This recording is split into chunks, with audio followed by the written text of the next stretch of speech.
Hello and welcome to Special Talk. My name is Nauman Afsar. This is a group made of professionals to talk about technology, business trends, product solution in the most unbiased way. And the intent is not to give any advice or suggestions. However, the intent is to share our views in the most simplest way. Hence, it's a simple talk.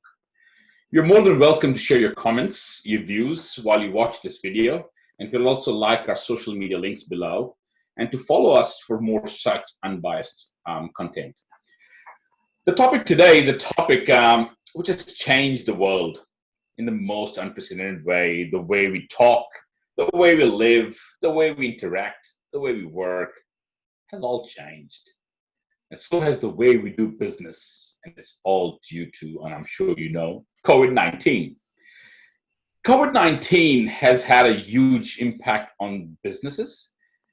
And the talk of the topic today is the COVID impact on business travel. With me in the panel today are three seasoned professionals who I'll introduce and then I'll start our questions. Number one, Nabeel Siddiqi. He's a seasoned professional who has worked for global technology organizations, enterprises, mission-critical systems for the government. During his 18 years of career, he has been working with clients in defense, public safety, transportation sector in the Middle East region. As someone who's seen as a trusted advisor in the industry and an enabler who contributes to the process improvement that impacts the business outcome. He will be sharing today perspective on today's topic with his diverse experience. Nabeel is based out in Dubai. Second guest, Syed Jamil. Syed is an accomplished senior IT leader for a Fortune 500 global oil and gas company. He has over 20 years of professional experience backed up by degrees in computer science and business management from the United States. As the expert of software and IT in his current role, he facilitates organizations' strategic software roadmap, planning, execution for multi-million-dollar projects. He's based and lives in Houston, USA. My third guest, last but not least, IT experience in different positions. Ahmad has been working on many digital transformation projects for large enterprises involving complex solutions. Currently leading digital transformation journey for a global SI within the unified communication and collaboration practices within the EMEA region. And Ahmad is based out in Dubai as well. I welcome you all, gentlemen, to this show today. Glad to be here, Nauman. Thank you. Our pleasure. Great. Excellent. So to keep it very simple and to the point, I think, guys, we know about COVID and how it's impacting. So let's start. My first question for you guys, and we'll go in a cycle and sequence as well, is how do I manage business travel during COVID-19? And Syed, I'll start this question with you. Your views on this. Sure. So first of all, thank you for inviting me to this forum. Very, very exciting. And so coming back to your question, to me, it really depends on, and these are just my views as you mentioned earlier, that it depends on the business situation and who your customer is. You probably need to see, like, if you are in an industry where you have to be on site, then you have to, probably find a way to be on site. But maybe before that, you need to think, do we still have to travel? And if we don't need to travel, maybe the safe thing to do is not to travel and see if you can do it, online or without endangering everybody. Right. Yeah, that's a good point as well, because it's not only about us or the person who wants to travel. It's sometimes both ways around. Is how critical the objective is as well. I'll move this question to you, Nabeel. Your views on this. Yes, Nauman. I mean, nowadays is a challenging time for sure. And when it comes to the business travel, so it's a major part of it which is impacted. So what I see that there will be basic guidelines which everybody will be following, but yes, there will be a lot of scenarios and situations where you have to break the rules, and it will really depend on the type of industry you are in. So for example, if I look at my side, I mean, the defense industry is a little bit different than the civil domain and the other industries, and if you look at the oil and gas industry, is a little bit different, healthcare industry is a little bit different. So each industry has its own dynamics. So for example, if you look at the medical side, I mean, the travel has a totally different definition. If you look at the technological providers or any other industry, the travel has a different definition. But yes, as Baba said, that first everybody has to look that is really essential to travel based on your definition, based on your business domain, based on your customers. If it is not, then try not to travel. But yes, in terms of the management, everybody has to define their policies, safeguarding the interest of your customers as well as the health and safety of your employees. So those policies has to be very clear. It has to be communicated to the employees or to the wider organization. So that's very key, that the message is loud and clear so that everybody is comfortable and understand the policy. Yeah, I think that's a very good point. Compliance and policies and of every organizations are different, and it has to be respected by employees and as well as the customer as well. And I think we're going to double click on that a bit later on the question as well. Ahmad, your views on how would you manage business travel during this pandemic? Uh, I must say that the world will not be the same for sure, and there will be strict policies and procedures. Uh, this crisis can come in many shapes and sizes, and this is a huge crisis. I don't think so any company was ready for this particular crisis, and that's the reason we are struggling.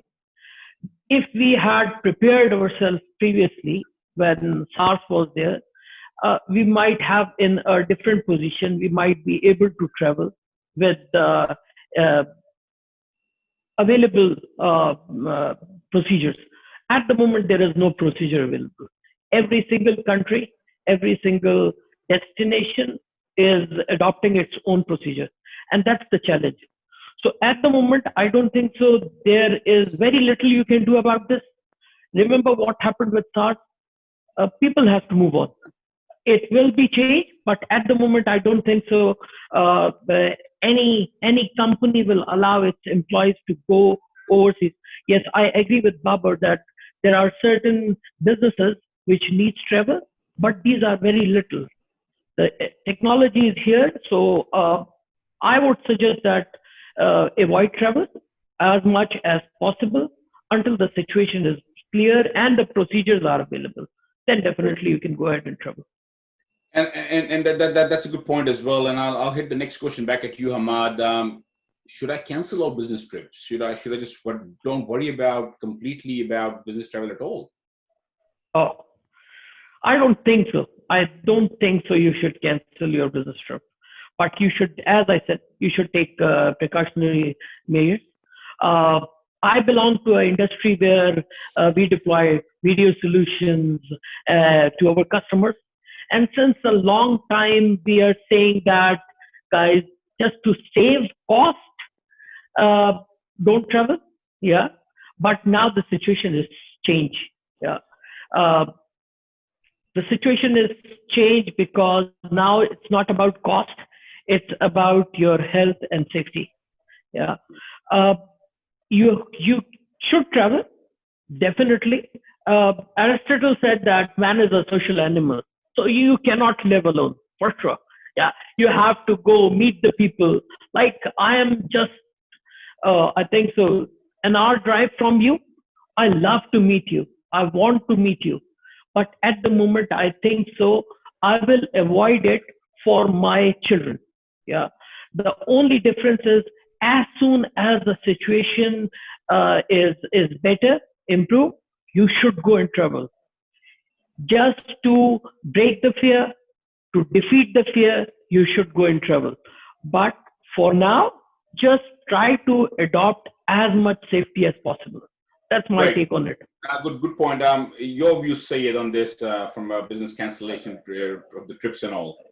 Yeah, I mean, I think I do see Ahmad's point of view, and to add to that is you need to really come to that question. You know, is it necessary to travel, because safety comes first for all of us. That's our number one priority. Then comes business and whether you're or making money, or most businesses exist to make money, but even before that we need to think about safety.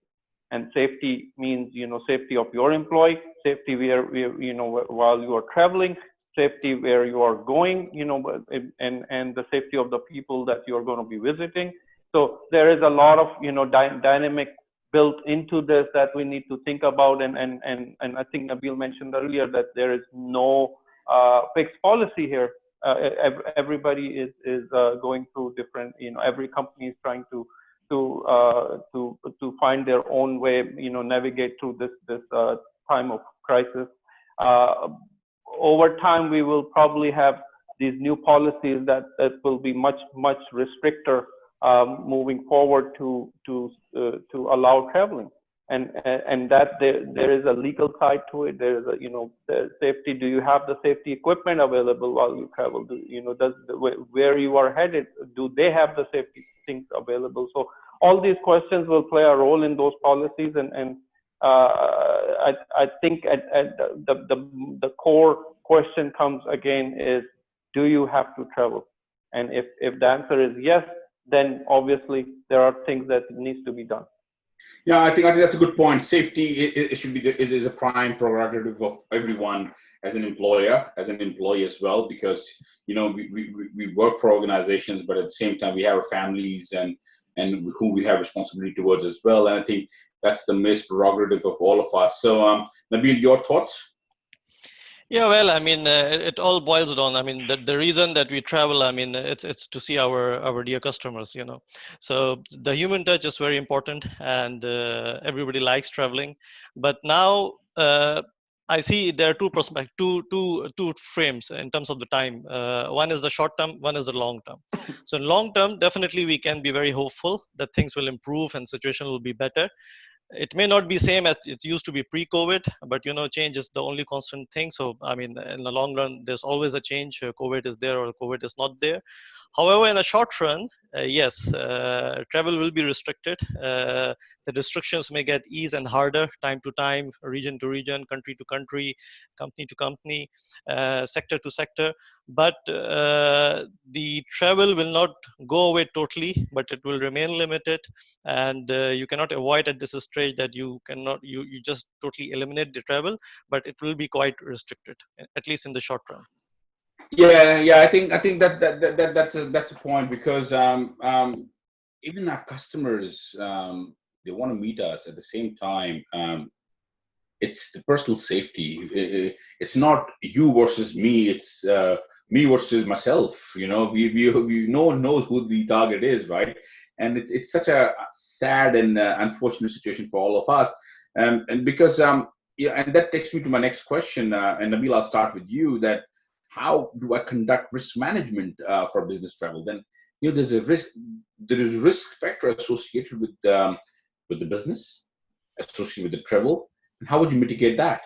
Yeah, the risk managers are fortunate enough that their role is more candid and more highlighted. But yes, they have a heavy duty to their shoulders now in terms of the travel, because it is impacting a wider range of the people in all geographies. So in terms of the health and safety, that has really now in between the travel. It not used to be. I mean, if I take the examples pre-COVID, we used to just travel, think today, and you're traveling tomorrow morning. That will not be the case now.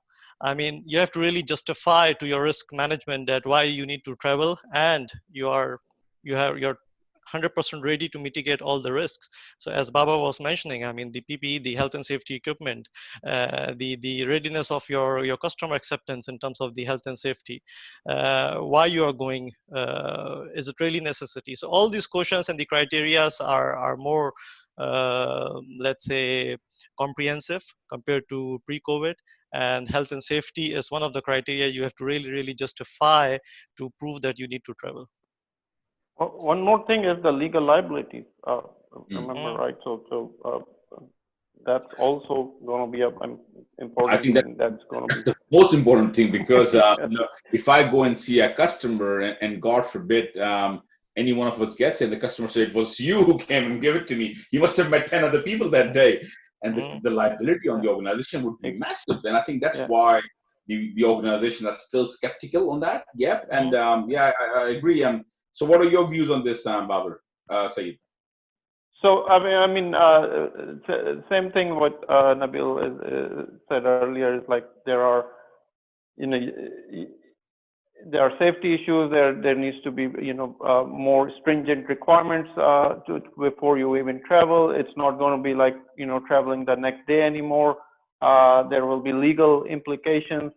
Going back to one thing that was mentioned, I think by one of the candidates is like, yes, our customer want to see us, but remember they also want to save money, and this also by questioning your traveling and making sure that it is an essential travel also gives you the opportunity to save money. So there is a plus side to not travel by saving money possibly. Yeah, true. And I agree. Ahmad, your thoughts on that? I have. So travel is not is more than just booking and reservation, and it was since a long time like that, especially business travel. It's about the knowledge of not only industry knowledge. It's about where are you going, why are you going, is it necessary to go? So you have to analyze all those things before doing the business travel. And it is not going to change. It will remain as it is. I'm working in a leading firm, and they really do analyze the business trips before approving the travel. And now the companies are going to be more strict. And it's not only about the companies. You have to get approvals from the local authorities as well.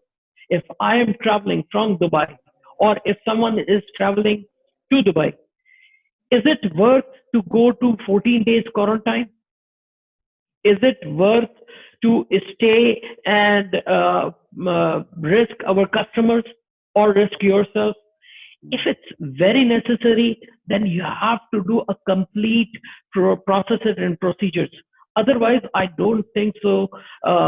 Very soon, people will be ready, and so that's my view. No, very good, guys, and that's pretty much the questions I had. And I think if we some of the question for the day is we came up with the risk. There is a risk, absolutely, from a customer point of view as well. There's a compliance and legal risk as well. There's risk to the health point of view as well. Is it impacting the business? The answer may be yes. The results will be shown in the due course. Do we miss the customer direct impact, the face-to-face interaction? Absolutely. We all do. Absolutely. Does the customer miss that? Absolutely. But I think times will change. I think all governments are doing a great job, and kudos and salute to all of them for a fantastic job every government is doing. And I think we all need to abide by the rules, respect our organization's policies, the government policies, and everything. And I think it's a tough time for all of us. At the end of the day, we will get through it as the world has. This is one of the toughest things we never thought we would experience in our lives, but we are. I think with that, I do bring this discussion to the end. As I mentioned, we wanted to keep it simple. We wanted to keep it to the point. We wanted to keep it unbiased, and I think that's why we call it the Simple Talk. You will see more of these videos coming from us on different topics. As I said, again, there's no intent to give any advice or any preference to any platform or trends or technology or solutions. We're here to just share our views. And please don't forget to like us on our social media pages. Stay tuned. I thank all of my guests for a fantastic discussion. It was a very valuable, to the point, a genuine, candid feelings of what we feel like. And let's get together again for another topic, for another subject next time. Until then, from Simple Talk Group, thank you very much and goodbye. Thank you so much. Thank you, everyone. Thank you, Nauman.